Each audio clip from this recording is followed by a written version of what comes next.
Hello, everybody. Welcome back to another episode of Spill the Tea, where we have some cool Christians, some of our friends, share their testimonies because there's power in our testimony. My name is Kafui, and today I have my homie in Christ, the one and only Jeff.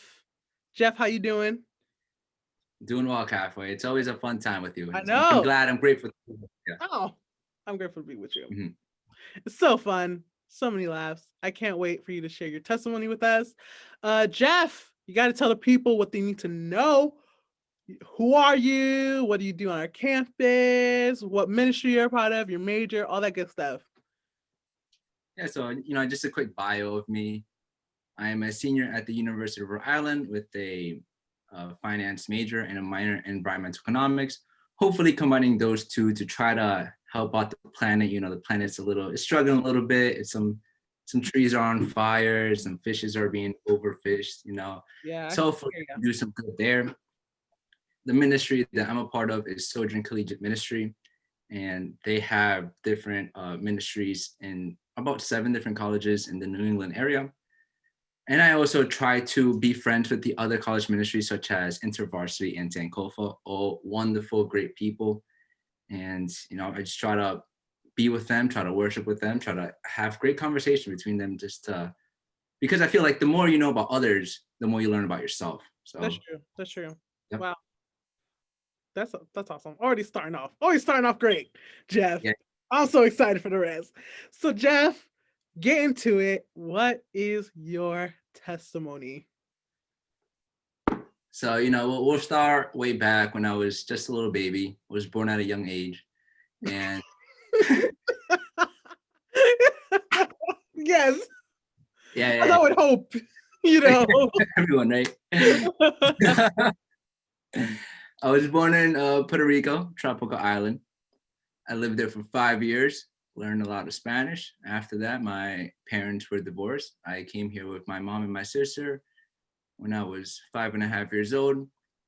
From then on, because you're in America, you have to learn English. That's just the language here.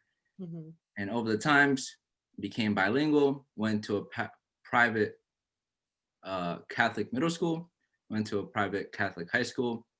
And I would say that my high school experience was, just average, wasn't like the best, wasn't the worst either.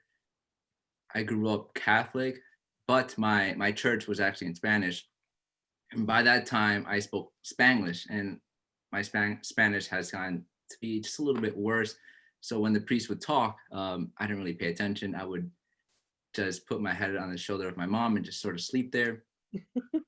Then college came, right? Oh, big 4 years.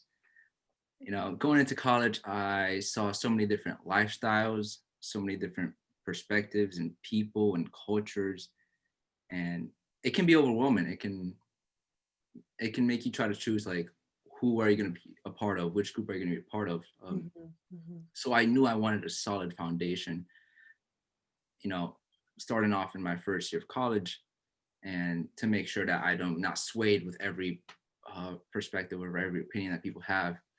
And there was this time where it was still the first week of school. I saw a club giving out free tie-dyed shirts. And I was like, ooh, what is this? And I get in line with my roommate, and the person in front of me gets the last t-shirt. And I was like, wow. So the guy spoke to me. He's like, hey, man, we ran out of t-shirts, but if you come to our club, if you come to our Sojourn Club, we meet on Mondays. And on Wednesdays, we have some fun times. But if you come to our meetings on Monday, then I'll give you a shirt. I was like, okay, done deal. Seemed like a cool guy. Mhm. That's how I got into Sojourn Ministry. And they really, rely heavily on just open conversations, where you can wrestle with difficult questions about life, like who is God, what is your purpose, um, well, what can you do, all those big questions, right, that we wrestle like late at night with friends. And I've gotten to love, like, the people there. And they had a service trip to go to Mexico and to serve victims of sex trafficking. And this was a very pretty heavy topic. They gave us a rundown of what we would have to deal with. And but I was all in. Like going to Mexico on my first year of college, that's an adventure for sure. All right. And I went over there, and like, let me tell you, my perspective on the world, my filter, it was all being questioned. It was all like, oh dang, I didn't know like there could be happy people but have substantially less stuff than I do. You know, that sort of concept was not the way America sees as the general America, of course, right? Right. And serving people was just awesome. I don't, you know, throughout high school and before then, I didn't really serve. You know, I would, you know, do chores for my family. I would try to help my sister out, my nieces who were growing up and going into middle school, but serving other people across the US, and you know, they can sort of, you see how they change their lives, but also your life changes too by serving in a different way. And that whole experience, which is, you know, really great. There was also a time where I got to, you know, ask a lot of like deep questions and all. And so that was the first spring break. Next spring break, we're just gonna like skip a whole year. You know, there was, you know, things just happen, average things happen there. That sophomore year, and then going into the second spring break, you know, we were having a good time. There was also students from Salve and Rick there, and one of my friends from Salve. Actually, so it was on a Thursday. Hold up, where can I get these dates correctly? So let's say right, it was a Monday. Let's say it was a Tuesday of spring break, right? We sort of did some service, and then at night we would talk about, you know, what would happen, and our leaders would sort of guide a conversation. And I love having late night talks. I swear that's where the best conversations always happen. And to this day, I still believe that. And probably when I'm like 35 years old, 40, 50, I'd love late night conversations. And it was one of those times where it was like just the four of us around a kitchen table. And my friend from Salve brought up baptism. Like, what does baptism mean? And my other friend, who's sort of like a leader, was just answering her questions, and we were getting like really deep. And this was a topic in which I didn't know much about, right? And he was explaining it, and I was sort of dozing off. I was getting really tired, so then I went to sleep. The next following day, that same friend who asked the question about baptism asked me. She pulled me aside and asked me if I want to get baptized. Wow. And in that moment, I swear time froze. Time went so slow. I was like running different scenarios in my head, right? Like, how can this change my life? This decision can change my life. And at the time, I didn't know the whole magnitude of it, of course, because I didn't stay long for that conversation of baptism. And throughout those past years, I've known that God, you know, was real.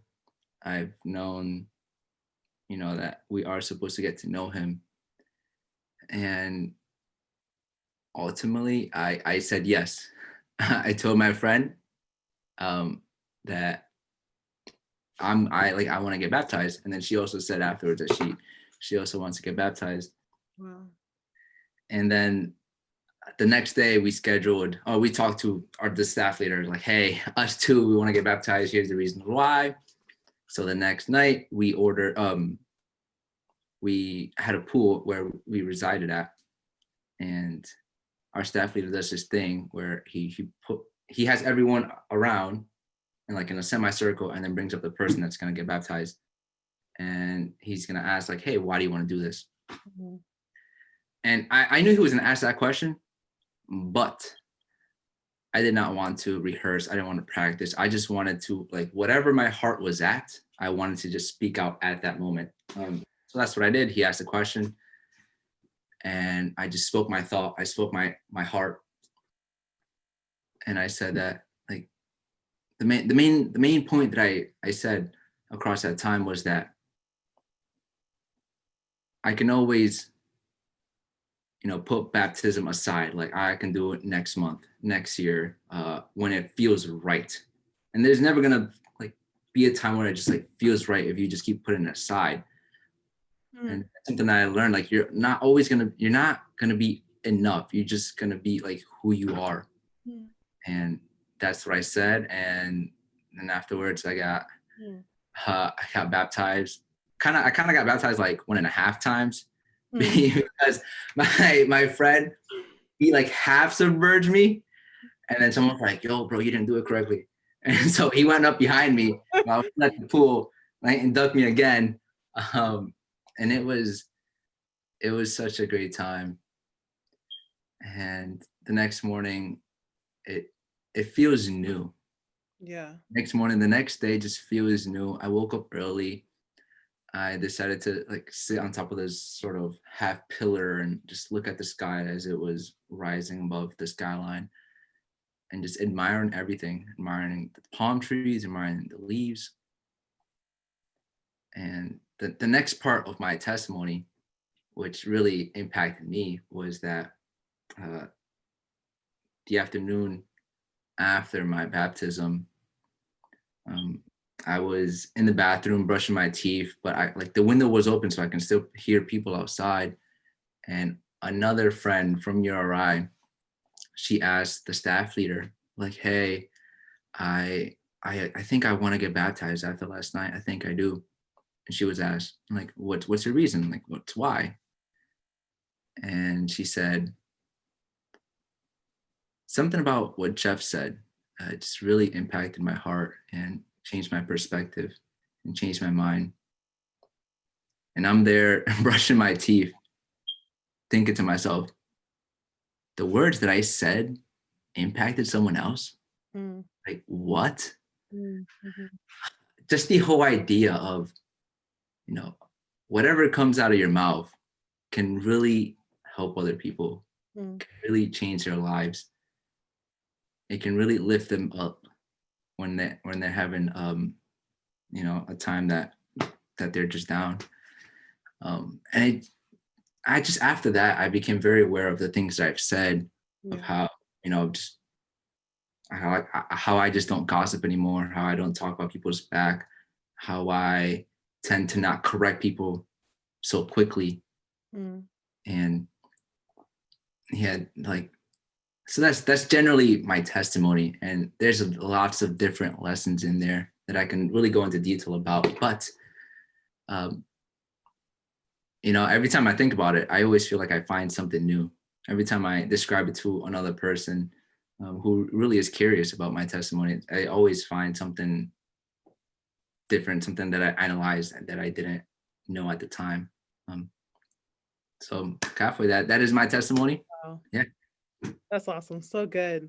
So good. It's really such it's amazing hearing these testimonies, honestly. Like God's just doing something. And like even like your just decision to get baptized, like that was awesome. And honestly, I want to hear more about like your decision to get baptized. And I want to hear about your walk with God after that. Uh yeah, like was there like, what was the you said, like, you had a reason you had a list of reasons why. So, like, what was your Mhm. reasons why, and, like, what was the walk with Christ after, especially as a college student? Because like you said in the beginning, like, you go into college and there's, like, a lot of different lifestyles. And, like, when you get baptized, like, that's a real, like, life decision, like, I am now, like, all in for God. And so I wanna know how you, after that point, became just all in for Jesus. Yeah, yeah. Awesome question. Uh, I would say, in college, we always glamour about pictures on Instagram, pictures on Facebook, Snapchat of people just partying. Um, just drink a lot of alcohol, getting wasted, and all that. I learned from an early age, from early time in college, that stuff is just temporary. Mm, That stuff is tough. Just like you have problems in your mind, you have issues that you like have to address, but you just don't want to. So you take this substance or you start to drink this, and it's you just forget about it. But those problems are still there. Right. Just put a blind on it and Mm, forget about it. mm, And I didn't want to live that type of life and where I just don't address my problems. Because we all we're human beings and we all have our problems and different ways to manage it and all. But it would be the detriment to yourself if you just never try to work on them, right? Like you just always want to become a better person. And because of the hundreds and maybe thousands of conversations that I've had with different people, people in which they did not rush me. And I really am grateful for that, right? People that like Jeff, like I'm thankful that people didn't tell me like, Jeff, bro, I told you this lesson. Why aren't you not getting it? Right? Like patience, it is amazing to give to people, of course. And I've started to learn about like who Jesus is and the difference between, and this is a whole nother like big topic, the difference between condemnation and like conviction. mhm, mhm. Right? Of course, I think that Anna mentioned that or went a Yeah. little bit into that beforehand on a previous podcast. And what will really move my heart is just the idea of actually being closer to this man we call Jesus, being closer to this being we call God. Yeah, yeah, yeah. Like just being in close relationship with him, having a conversation with him. And of course, conversations become in different forms and methods. But having a close relationship with him is more valuable than any riches in the world, Mm, right? Than that's good. any accomplishment or any Mhm. destination you ever reach. Yeah, say that. That's good. So that was just a big reason. And there was also another question in which my other great friend really had to like wrestle with when he was asked like, who is in your driver's seat? Mm, Are are you in your driver's seat? Are you in the driver's seat of your life? Do you think you are wise enough, smart enough, rich enough to know where to go next? Or would you rather be in the passenger seat and have someone else be the driver's seat? mm, And sometimes you choose a bad driver. Sometimes you choose mm, alcohol. Sometimes you choose money. mm, Sometimes you choose mm, fame, popularity. Um, but what if it was Jesus, right? mm, And I think out of all things, for me, the choice was just Jesus because I can't. It's hard to like direct myself and know what to do, but there's someone out there that does. There's someone out there that knows your purpose. mm. So a culmination of those reasons just led me to that decision. Yeah, yeah. And ultimately, like letting Jesus be in the driver's seat, as you said, um, all throughout college. Obviously, like you like it's helped you. Oh Um, yeah. and Mhm. it's obviously like it's led you to like deeper in Sojourn and like even like here in what we do in the restoration. And I just think that's so awesome. And Mhm. I love that analogy, that like who's in your driver's seat analogy. It's good, it's really good. Yeah, I want to answer another part of your question you asked Yeah, before. It's like, well, what about afterwards? What about after yeah, yeah, baptism? yeah. And it's like we always try to put God, we always try to put Jesus in a box. Like it's just a humane thing to do. Like put him in a category. Like, oh, he's like this. Oh, God's like that. Oh, I've had this experience, so Jesus must be like this. Um, but I don't think I'll ever be at a point in my life where I've figured it out. There's just no way. And I'm encouraged by that because it just shows how like big his love is. It just shows how Mm, he supports you like no matter what. Um, and there's just times where I just read the Bible, learn a lot more things, watch a sermon, understand a concept in which I thought I understood, but I really just had a different mindset of it. So it's knowing that you're not gonna know him fully, but still keep trying, because as long as you keep trying, you're gonna get to a better version of him, as if you just stayed Wow, within your ways. good. That's good. That actually leads me to my final like question, because this is so good. And oh wow, this is awesome. And it's been awesome talking to you. And I was just gonna ask you, like, what would you say to people, like, who want to put Jesus in the driver's seat but can't really, like people who are struggling. I don't know if you have anything else to say on that, uh, Mm. or if you're like, I would say, if you have questions, just keep asking them. Don't ask them to the same person all the time. Get different perspectives. mhm, Your other friends, maybe other people who have had some success, and then ask people that that are believers. Um, it's believers are gonna have doubts,